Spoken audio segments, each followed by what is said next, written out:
Hello, and welcome to the NIFSFA Open Doors Film Panel Series. I'm Professor Jeffrey Wasatsky, and we're coming to you live from the studios of Bronx Community College. It's a great time to be a film student in New York State. Thanks to Governor Cuomo's highly successful production tax credit program, New York's film industry is growing and thriving. And that means new production-related jobs are being created every day. What does a script supervisor do? Today on the program, I'll be talking with Martha Pinson, director and legendary script supervisor to some of the greatest directors of the 20th century, Martin Scorsese, Oliver Stone, Brian De Palma, Sidney Lumet, and my teacher and mentor, the late Milos Forman. Martha, welcome to the program. We have a lot to talk about, so let's get started. Thank you. So Martha, our film students in the audience and the students watching this program online, they want to know, how did your career working on movies start? Well, it was kind of a series of coincidence. I loved movies growing up, watching them on TV. There was a theater. I grew up in a small town in New Jersey. And I went to college. I was an English major. I never thought you could work on a movie. I thought I might be an English teacher. I went to Vassar and studied Greek literature and translation, Shakespeare major, then I moved up to Boston after college because it was like a little cheaper and not as sort of intimidating as New York. And I got a job. There was an ad in the paper working at an art house movie theater, part-time, selling tickets. Okay, and it was a tough time in the early 70s in that it was kind of, there was a high unemployment rate. It was sort of a recession period. And I really didn't know what to do. I thought, well, geez, maybe I should try to go to law school. I mean, there was just nothing available, it seemed, right? So I got the job selling tickets part-time. It was, but it is kind of a shock when you get straight A's and honors in your education, and then they wanted you to sell tickets. I mean, and that's like seeming like okay job, or how fast can you type? That's what you have to face when you first get out of college sometimes. So, but I moved up to being the manager of the theater. It was the Orson Welles Cinema in Cambridge, Mass., wonderful art house theater. And then the director of public relations. The theater was doing well. We were getting good stuff. We were handling new films, documentaries, and independent features.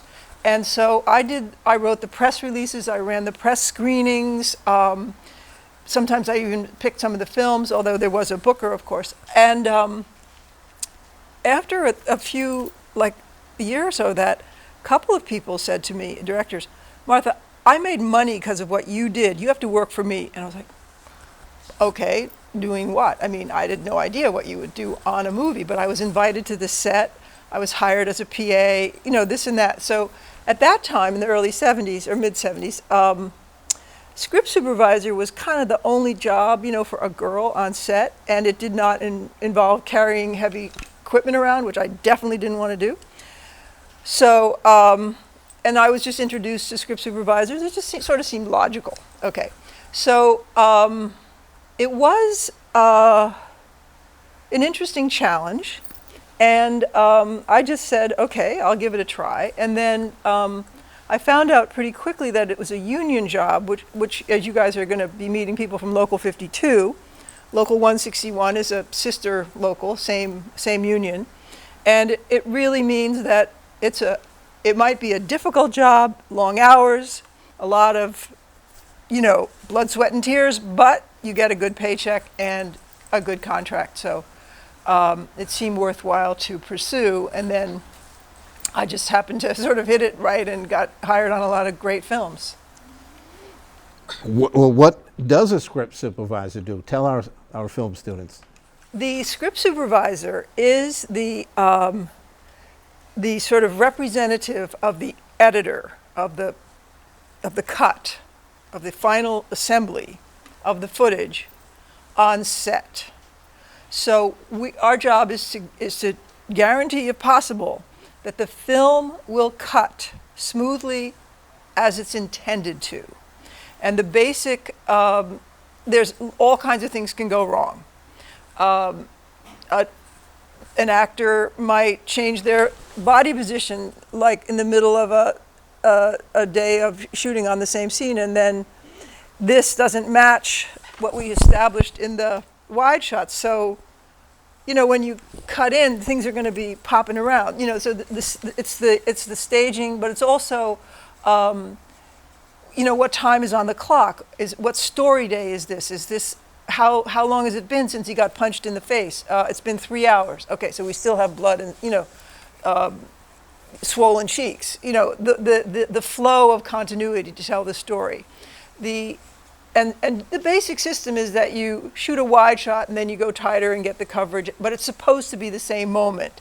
And you're creating this fictional reality and you want it to be convincing, but if something just sort of happens to switch around and be lost or changed for no reason, it makes it hard to cut, or maybe you can't cut it. But so it's just like making it easier to assemble the film so it has a perfect flow of story and is not distracted by something kind of weird happening.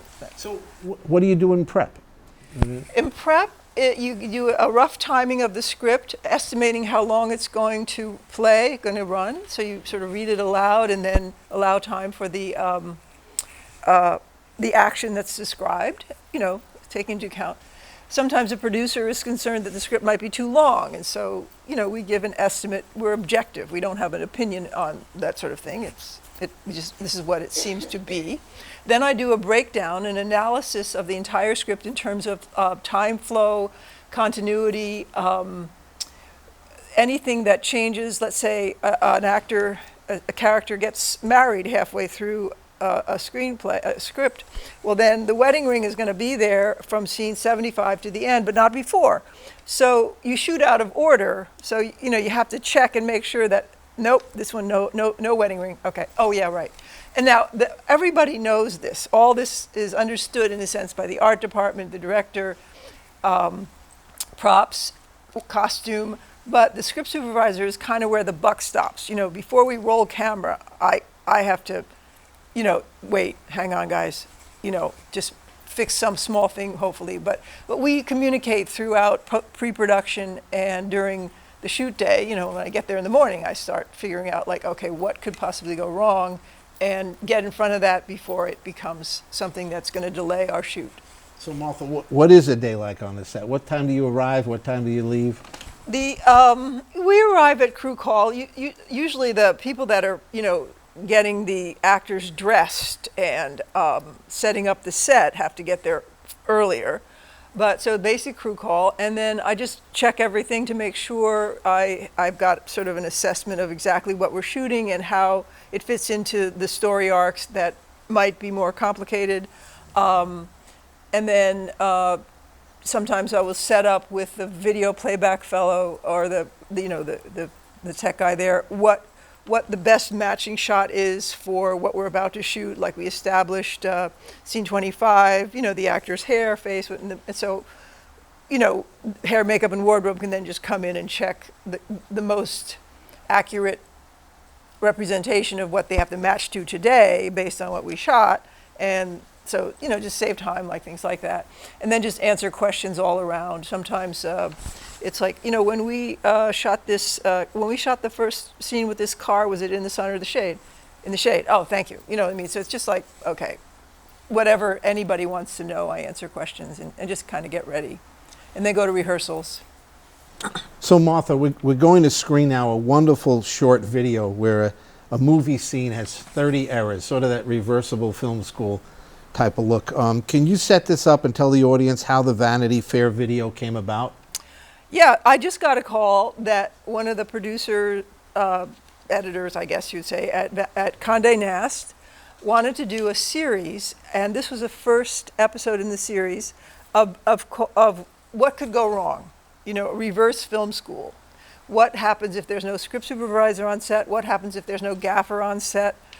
What happens if there's no prop master on set, you know, and just to show in a like 7-minute fun short, you know, what could go wrong. And they were really smart, and we had lovely actors who came in and did a scene and with all sorts of errors that we then had to discuss. So it was, and it wound up being very popular. Lots of people, it was Vanity Fair, I guess our colleagues, whatever. It's a big YouTube hit. Yeah, it was, right, it was on. Okay, so let's watch the video. Everyone watch the monitors. My name is Martha, and I'm a script supervisor. This scene is full of continuity errors and shows what might happen if someone like me isn't on set. Let's go in and fix the mistakes so you can see the kind of things I need to look out for. Okay, rewind. One of the most basic things I need to focus on is the placement of props. The props here are this folder, that clock on the shelf, both of their smoothies, and this dragon thing. Let's keep an eye on these. Please, I just want to fix this and move on with my life, Donatello. I've run this firm for 23 years now, and my credibility is on the line here. So, Greg. Okay, so the props have all changed around. A good script supervisor would catch these changes and make sure things like this don't end up in the final cut. Let's fix all these. Rewind. So, Greg, I need you to be perfectly frank with me. Have you ever set foot in Joanne's fabrics? It's a wonderful, wonderful video. Martha, how does the script supervisor interact with other departments, such as camera and editorial? Well, it's just all part of the day on set. The people in the camera department might have a question for me. You know, what was the shot? He wants to match the lighting from that scene we did where we were high angle in the lobby. I'm like, oh yeah, that was scene 75. Okay, oh thanks. And then he can go check his paperwork to see what the lighting matches. That's everything, you know, it's just getting it done. We keep information about the lenses and the focal length and the extra information, especially if there are visual effects elements that are going to come into something. So all that goes in the notes that go to the cutting room. And so we just share information all day with the camera department, particularly the focus puller and particularly the assistant camera, you know, that have their records of everything that they're doing. With, you know, props and set dressing, you know, it's just like double checking. People double check with me. What did we establish? Sometimes, you know, people have their own photos and screen grabs, and we can watch playback now. So, you know, it's sort of like just what's the exact information. If we're going to do a match dissolve from one close-up to another close-up, I have the exact height of the camera, the distance. Camera guy does too, but he might want to check something. So we just confer on that so it's perfect, you know, that kind of thing. Did you find you were good in mathematics in high school? Did math help you? As a matter of fact, that is one of those things. I love math. My dad's an engineer, and you know, so he and I used to do math problems after dinner, you know, for fun. So it was one of those things where that actually helped me in school and college and grades and tests and everything. That I was good at math, and I liked it. So yes, there is an element of script supervising where, yeah, filmmaking is somewhat mathematical in the sense that if, you know, an eye line is a vector and you know, a screen is a, you know, geometric element that has certain qualities that you need to grasp. So, you know, yeah, doing the math was absolutely part of the job, and I was glad that it didn't bother me. So the next time our media and digital film students question why they're taking physics for film, remember what Martha just said. So Martha, we're going to take a few questions from our virtual film school audience. And Estefania, could you read the first question and who it's from? Yeah, we have a... Estefania, introduce yourself. Hi, my name's Estefania Rivera. I'm a media production major here at BCC. So the first question is from Sharon. She's from Fordham University. Ms. Pinson, how important is it that your notes are organized so that the editor knows what's happened on set? Do you also draw storyboard or little cartoons of something unusual that happened on the set? Is it true that the script supervisor is the post-production lifesaver? Okay, that's 3 questions. Give me the first one again. Sure. How important is it that your notes are nice and organized so that the editor knows what happened on set? Yes, very important. Sometimes the editor is working, doing an assembly of the film while the director and all of us are still on set. We might even be in a different state or a different country. I've actually, back in the day, I put my script notes on an airplane with the dailies to come back to New York. I was shooting on location in Maryland, okay? So, this was a TV movie, and in that case even more, the edit was happening. He was taking my notes and the footage, and I would write down what the director said, that was the best one, whatever, you know. And so when I got back with the last of the few pages, he said, oh, this is great. Yeah, I cut the whole film based on what you told me. It was all in the notes. That's it, right? So, yeah, and then sometimes it's not the case. I mean, like for you guys now, you're probably going to be watching everything when you're done shooting, and you're going to do the edit with some. But okay, so it is, and you organize them according to the order they are on the film, which is completely out of cutting order, and then but you identify them. You know, you tell them what the slate is, for example, what scene number, and so forth, and then you organize them according to where they come in the script, in the story, so that they go opposite the page of the script, dialogue, and action, and that's their Bible, right? 2 things. Do you also draw storyboard or little cartoons of something unusual that happened on set? No, I wouldn't draw a storyboard type of thing or cartoon. I would just tell them, you know. And the last part here, is it true that the script supervisor is the post-production lifesaver? We would hope so. We would hope that we have prevented a problem that would be a nightmare in the cutting room. That, you know, that the continuity of light, action, story is all there, ready to be cut together in a movie. And we have another question from another school? We do. So this is a question from Hector at Hostos Community College. He says, Martha, do you not bring attention to bad continuity in a production in favor of an actor's performance? That is a balance. The actor's performance is number 1. And it's also something that sometimes comes out of a sort of random improvisation, right? And so we do not interfere with that, right? It's great. If it's good, it gets printed. It might be the thing that you then match and what you going forward with. The problem is only if it, and I have to think about, does it mess up the cut somehow? And that is not, you can have something that just is, and it plays as is. It's only if, let's say, it makes it more difficult, or you have to find a subtle way to cut it, that that might be a little bit more of a challenge, you know, in post. But you don't sort of try to, you never want to stifle anything. You know,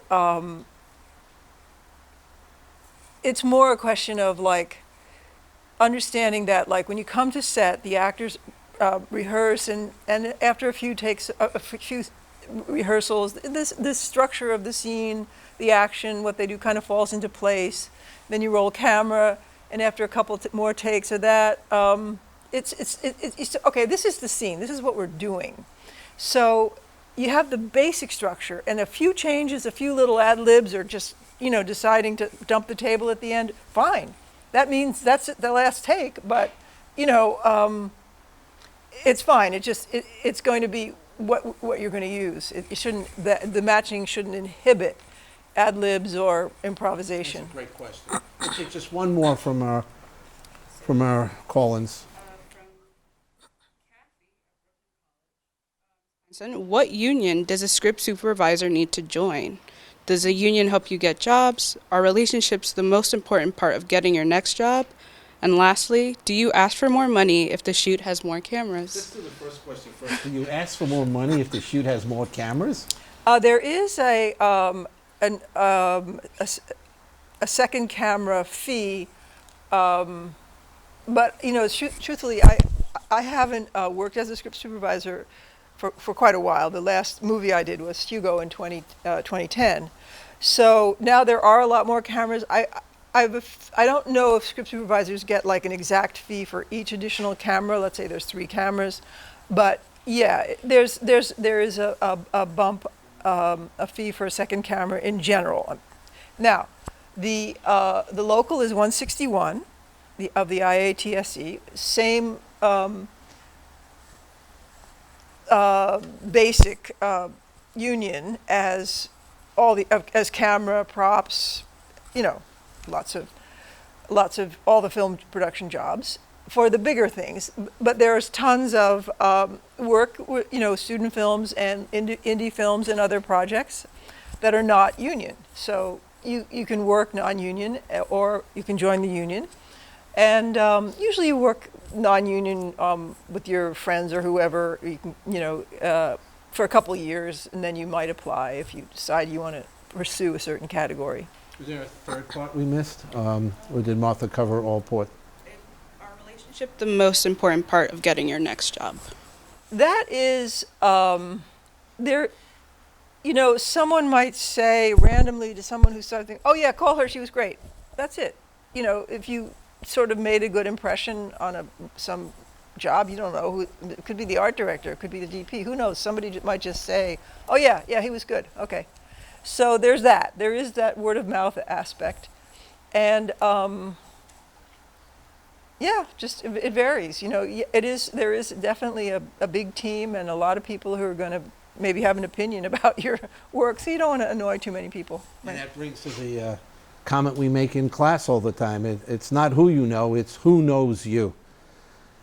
Which brings me to this question. Martha, why do you think so many top directors wanted to hire you? Yeah, I know, it was kind of amazing. I was completely in awe of Milos Forman. I mean, from seeing Hair and oh my God, and Sidney Lumet, from Dog Day Afternoon. I mean, I love these movies, Oh my God, Martin Scorsese, he was just amazing. So, yeah, there was one thing that was sort of struck me was that when I got back to New York with the notes for that television movie, the editor said, "Oh, thanks so much. These are the best notes I've had in 15 years," and I told everyone in New York. I was like, "All right."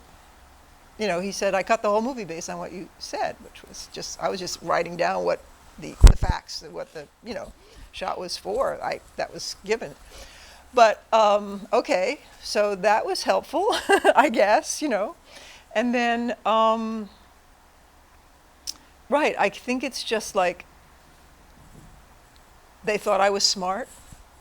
I didn't bother too many people. I just wasn't, try to be subtle when I point something out or that kind of thing. Not get in the way, you answer. Someone asks for your opinion on something, you give it as a script supervisor, but you don't volunteer your opinion, right? That kind of thing. It's just. So, what are some of the best memories of working with a Sidney Lumet, a Milos Forman, a Martin Scorsese, and others? All right, let me start with Sidney Lumet. I think it was 8 or 9 movies with him, and the first one was Prince of the City, which was really complicated. But there again, it was a really complicated screenplay. I think 70 or so story days, I did a breakdown and, and there was a lot of complex and a big cast and a lot of changes. And so I made a list as I did the breakdown, the analysis of the full screenplay, and I made a list of like 10 questions. And when I went through rehearsal, I asked Sid if I could pose these, and he looked at the list and we talked for a few minutes. He goes, "Well, you're new, but you're going to be fine. There's no substitute for intelligence. Thank you." And then, off he goes, right? So it was sort of like, he understood that I had analyzed it in a constructive, helpful way, and to prevent any confusion in this really complex story. So that was good. And then About Milos Forman. Milos Forman, yeah, he was just wonderful too. I mean, Hair, right? That was so great. That came out before that. And yeah, he was just, another genius. And I just showed up and tried to just make sure that this, again, a rather complicated period film, that everything was good. Yeah, Ragtime. Amazing. Jimmy Cagney. Yeah. Oh. And so that one of the great, of course, it was great to meet Jimmy Cagney. I had, watched him on old movies, right? He was really nice. Dandy, yeah, all sorts of, they were on TV. How about Martin Scorsese? Yeah, the first job I did with Martin Scorsese was the video for Bad with Michael Jackson. And there again, I think it was just remain calm, pay attention, respect what they're doing, and just try to stay up on it. Try to be a constructive element of the whole process. And the last film you worked on with Martin Scorsese was The Departed? No, the last one I did was Hugo. Hugo. And then okay. I started other stuff. So how much has the job of a script supervisor changed over the past few decades? Yeah, it didn't change too much, I think, until things got more. It got more Things digital? got more digital, right? It was sort of the like the first time I saw a monitor on set was in 1993, okay, and it was a small, gritty little screen and whatever. You couldn't see that much. So before the monitors became like part of the whole setup, I would sit next to or stand next to camera with the director and the still photographer even, and we would move as we had to and stay out of the eye line, but watch it live, right? Same with like the camera operator. The only thing that we had was someone's word. There was no playback. There was no record. So you asked the operator, was the shot in focus? If he said yes, and then you go to dailies and it wasn't, oh boy, right? That's trouble. And same with the script supervisor. Which way did I turn? To your right. Oh, thank you. Right. If I'm wrong, and we screw up the matching of the action somehow, that's not so good. Or if now it has happened once in a while that someone would, show up in the wrong outfit. They just get confused in the camper and they put on the wrong shirt, whatever. So you have to send them back. But so you have to notice these things, and you couldn't check anything. It would just be a jot on the page, that blue T-shirt. Okay, but now he's in a beige one. So somebody's word was all there was, and you watched everything live.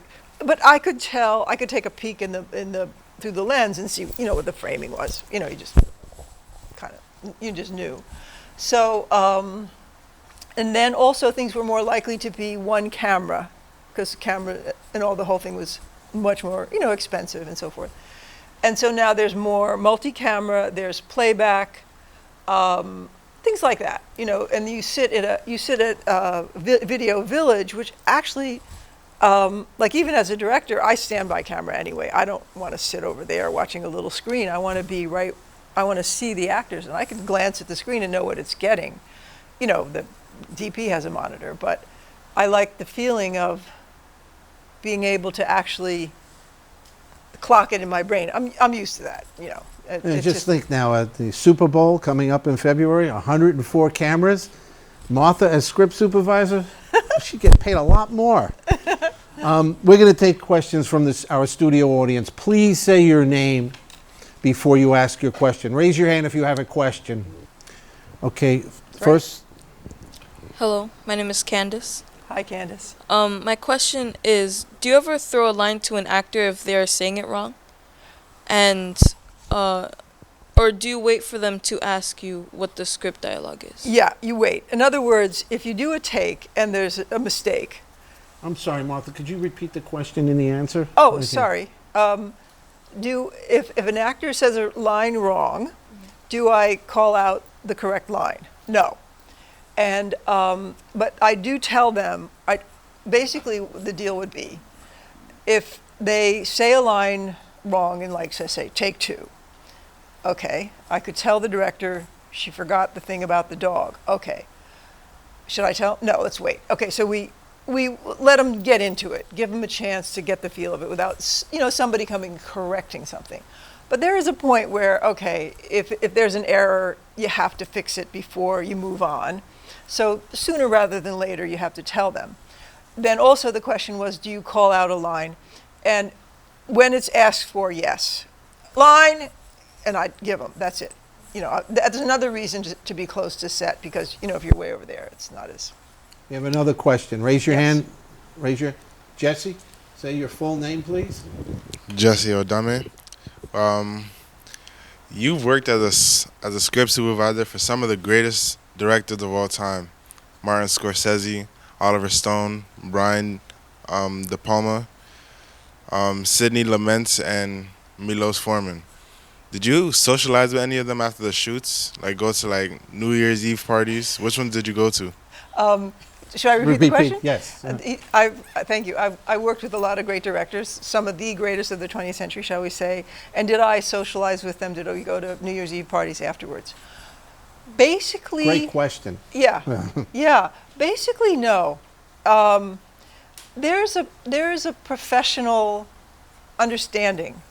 It may vary and so forth. But no, it was just... it was all about the work. And, sometimes, you're on location, you're all staying the same hotel. You might see them in the lobby or have a little chat or something, but basically, no. It was understood that, there was like a respect, and, the directors would kind of stick with their own, time, and maybe their ADs would have a talk with them after work or something, but the crew would hang out, sort of, go to a bar after or something. But that was more so on location, and most of what I did was in the city, and people just went home. It's in Variety, New Year's Eve, they said Martin Scorsese had a great New Year's Eve party in his private screening room. They watched Katharine Hepburn and the African Queen. I said, I wonder if Martha went to that party. That kind of thing I might have been invited to. I've been invited to some screenings and stuff, but I wasn't at that one. Not at that one. Okay, we have another question from the audience. Say your first name, last name, and ask your question to Martha. Hi, I'm Pedro Rios. Ms. Pinson, is it true that in all productions, no matter the size, they should have a script supervisor? And can I afford to pay someone like you? Then what? And can I afford to pay someone like you? Right. Okay. So the question is, should all productions, regardless of their size, have a script supervisor?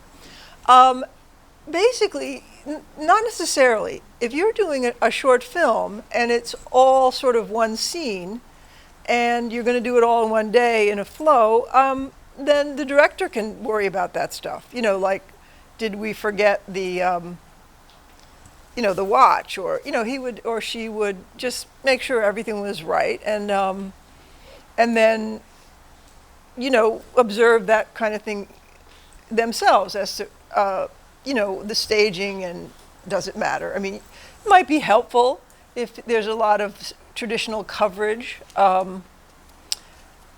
to be able to have a little more confidence about, wait, I thought he had the basketball in the left hand, or okay, wait, I don't know, that kind of thing. But it might not matter. I think you can get away with it, but it means the DP and will have to, speak up if something is like off, right? And so that would be just one less person to kind of protect you. Pedro's second part was, could he afford you? Yeah,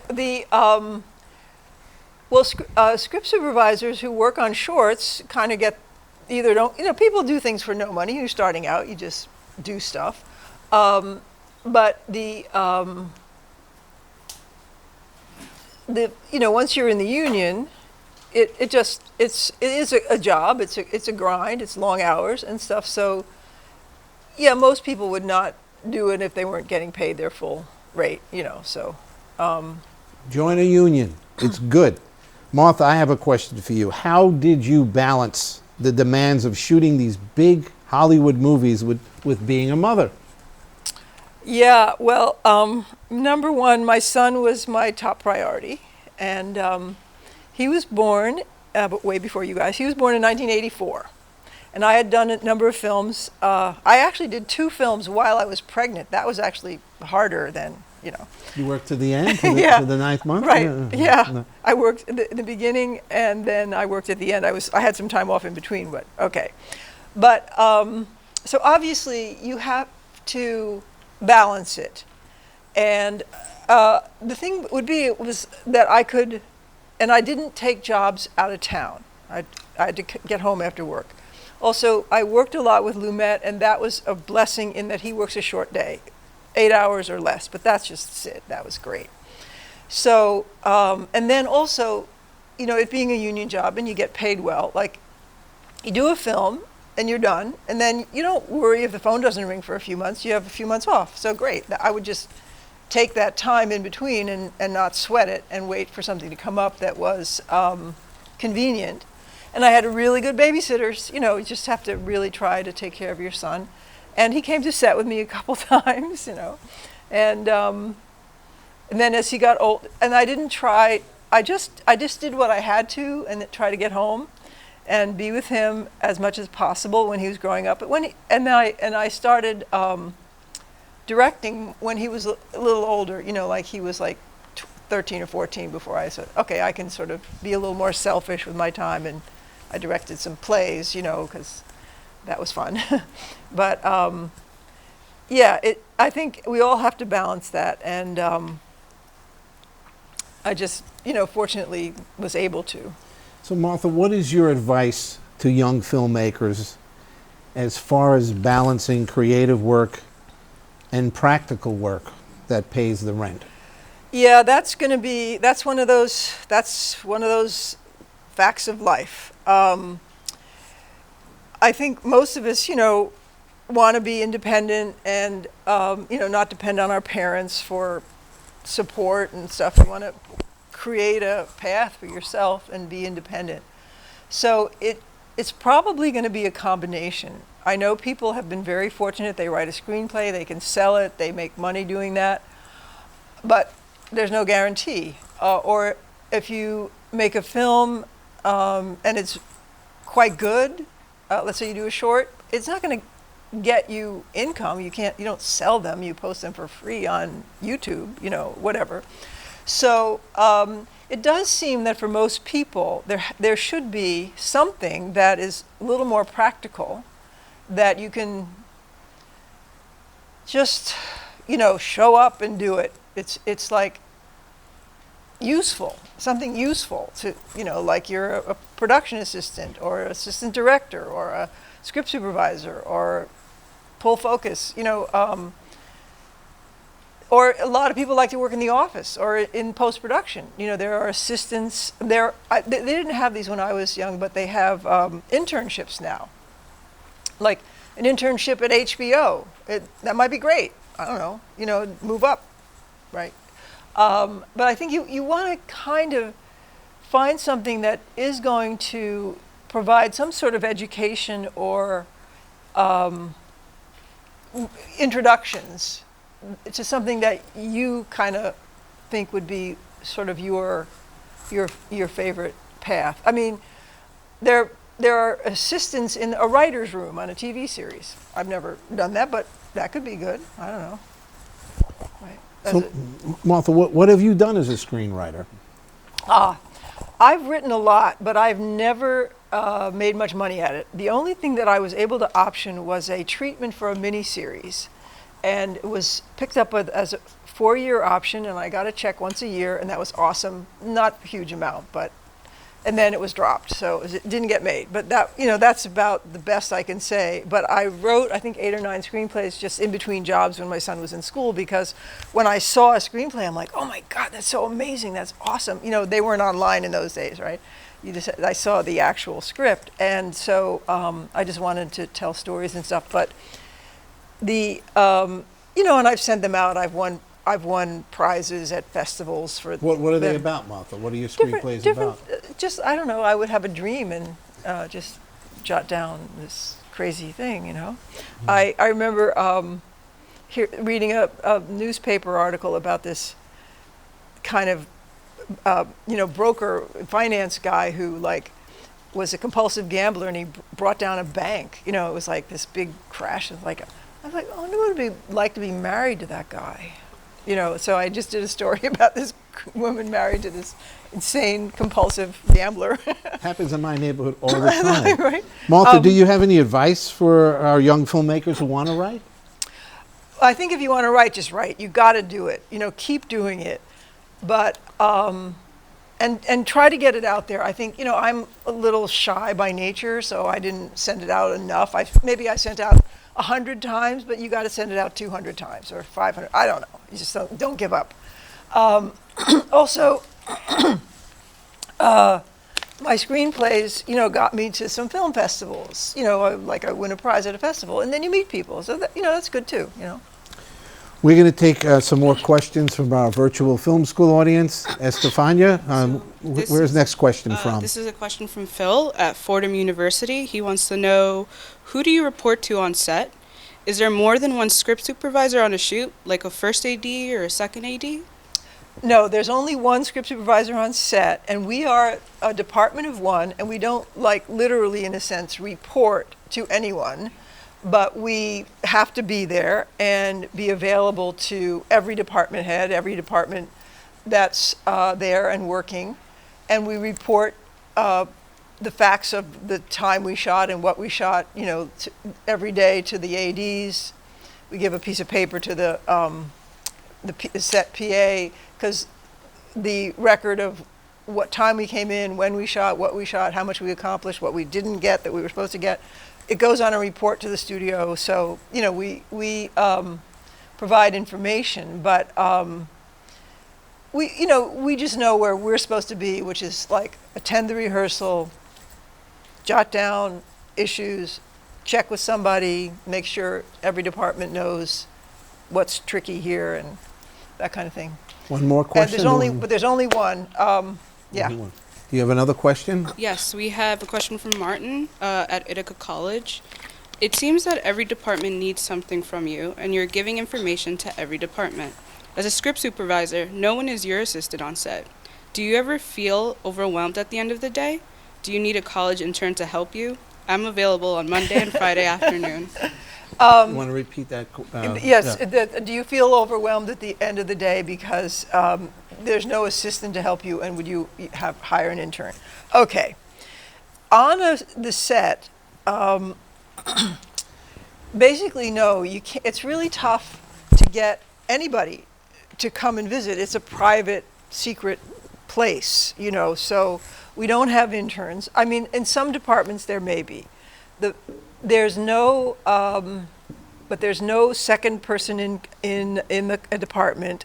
Sometimes there's a second script supervisor on a second unit, which is in another place or maybe in another studio not too far away, and we communicate a lot. But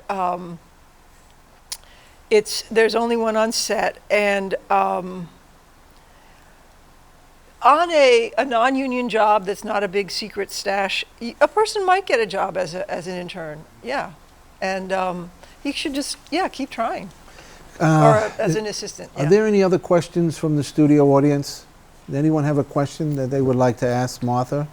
Jaquan, we're going to get a mic back to you.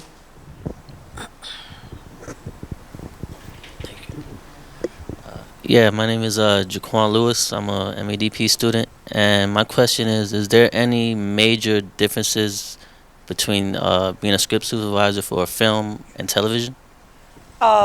Thank you. The question is there a major difference between being a script supervisor for film versus television? the difference is that on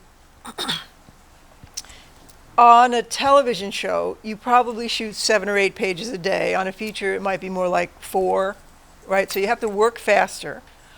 So that's one thing. And so the things could be a little more, brief and curtailed as you turn in the notes and stuff. You don't have the time to type them over, shall we say, or you might. I mean, you can just hand them in as you've written them during the day. On the other hand, on a TV series, the script supervisor, the first AD, the DP are kind of like the standing army. Well, the whole crew is a sort of a standing army. So you might alternate with another script supervisor per episode, so that you get a little time off, and then you prep a couple days, and then you shoot, and then the other script supervisor comes in. So that's a little different. And also, but because I say we're kind of like a standing army, the script supervisor and the ADs and the camera department are more like, in a sense, we run the show. The directors come in for one shoot and they don't know where the bathroom is. So, we just keep them on it more. You need to know where the bathrooms are. We have another question from the studio audience. Please say your name and your major. Hi, my name is Jasmine. I'm from MEDP 10. And my question is, did Martin Scorsese's Academy Award-winning editor, Thelma Shoemaker, ever call you and then ask you for your script supervisor's notes? Do you spend time with the editors in their editing rooms? Good question. Yeah, do I spend time with the editor in this cutting room, and does the editor, did Thelma, Martin Scorsese's editor, ever ask me for notes? I get the notes to Thelma every day. I, write them up, get them, go through the production office, or attach them to an email now, and so I make sure she knows everything that I know in plain English on a piece of paper. Boom, there it is. There might be an occasional call, but not too much. And I think once in the history of making movies, I did go in to kind of talk through a really complicated scene with the assistant editors, because they were trying to sort of sort the footage in advance. So I did, but somebody told me that Thelma was giving a class, and she said that Martha Pinson is the best script supervisor ever, with the possible exception of the woman who worked on Citizen Kane. So I was like, okay, I'll take it. So when Thelma wins an Academy Award for editing, she doesn't thank you when she gets on stage. No. But you must feel like you're part of that team. Yeah, but it's not. In other words, I'm providing the information, the facts, preventing a problem. She's doing the creative, assembly decisions. Do you go to her editing room at any time to just see how things are going, or? Probably no time. Not really. No, it's you've done it, and you've provided that. And I mean, my son and I went by her cutting room one time during. Does she cut at home, or in Martin Scorsese have a post-production office? And so my son and I went, and she just showed him this really cool car crash, just for fun. So it's just more of a social thing. So Martha, how did being a script supervisor inform your work as a director? Well, basically, I kind of know everything, right? In terms of camera, set, coverage, staging, lighting, this and that. Okay, but so I did also study writing. I was always writing screenplays.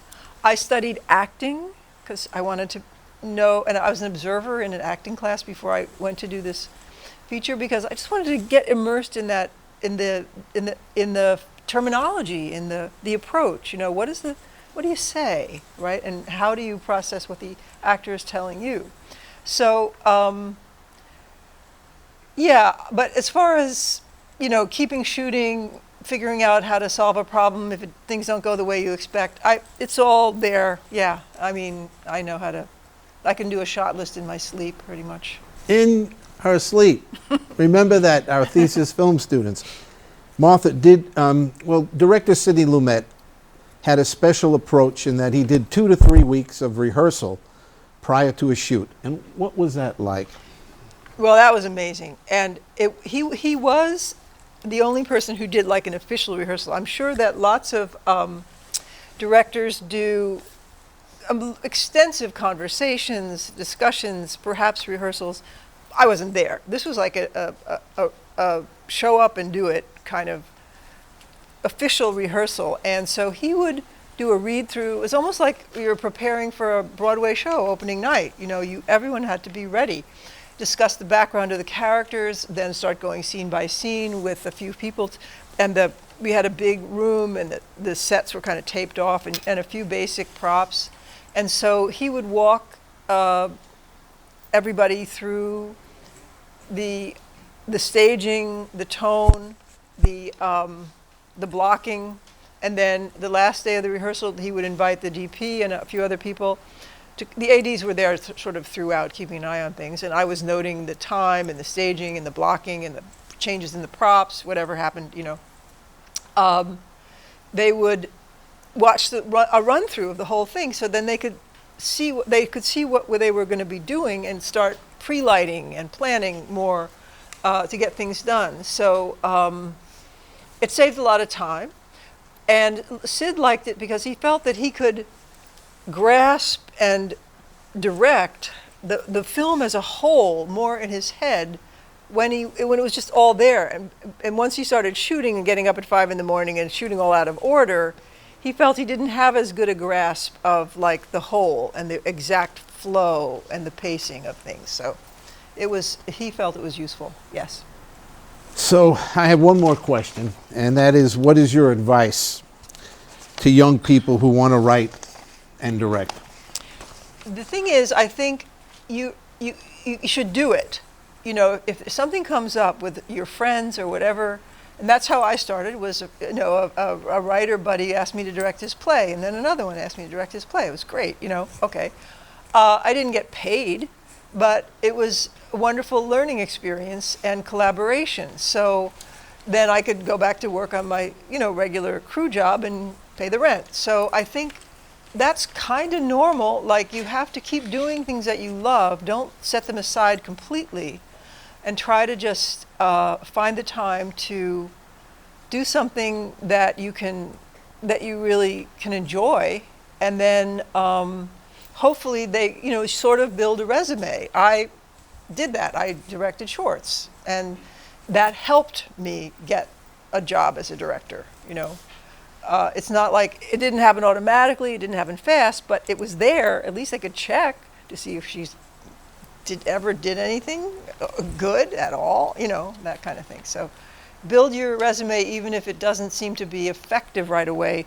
10 years later, it might actually be effective. So, Martha, we can do 15 episodes with you, the Martha Pinson Show.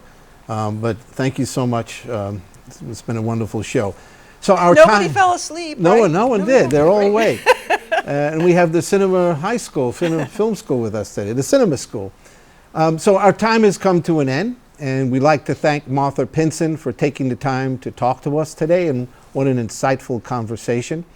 I'd also like to thank the New York Governor's Office of Motion Picture and Television Development, the New York Production Alliance, the New York Film and Television Student Alliance, and our studio TV crew from the Media and Digital Film Club here at Bronx Community College. See you next month on Open Doors.